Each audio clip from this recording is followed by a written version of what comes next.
გამარჯობა, ეს არის ექსპერტ ბაი თეგეტა. მე ნინი ვარ და დღეს ვისაუბრებთ რა ხდება მაშინ, როცა ავტომობილი დიდხანს გაჩერებულია და აკუმულატორი ითიშება. თუ ავტომობილი კვირებით ან თვეებით გაჩერებულია, აკუმულატორი ნელ-ნელა ჩდება. ელემენტები კარგავენ მუხტს, ხოლო ცივი ამინდის დროს ეს პროცესი კიდევ უფრო ჩქარდება. მაშინაც კი, როცა ავტომობილი გამრთულია, ზოგი მოწყობილობა მაინც მოიხმარს ენერგიას. სიგნალიზაცია, კომპიუტერული ბლოკი, დამტენები. დროთა განმავლობაში სწორედ ეს ფარული მომხმარებლები სვამენ აკუმულატორს.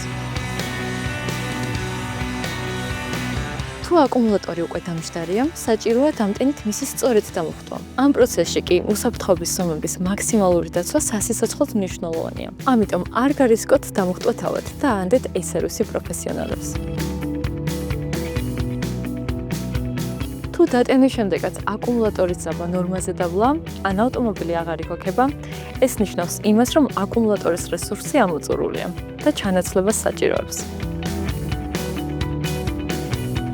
თეგეტა მოტორში შეგიძლიათ შეიძინოთ ვარტას აკუმულატორები, რომლებიც არამხოლოდ სწრაფად იტენება, არამედ გრძელვადიან სანდოობასაც გთავაზობთ. განუხტული აკუმულატორი ყოველთვის სიგნალია, რომ დროული მოვლა და შემოწმება აუცილებელია. ამ დღეს საინტერესო საავტომობილო თემების შესახებ მეტის გასაგებად კი არ დაგაუძლეთ ჩვენი არხის გამოწერა.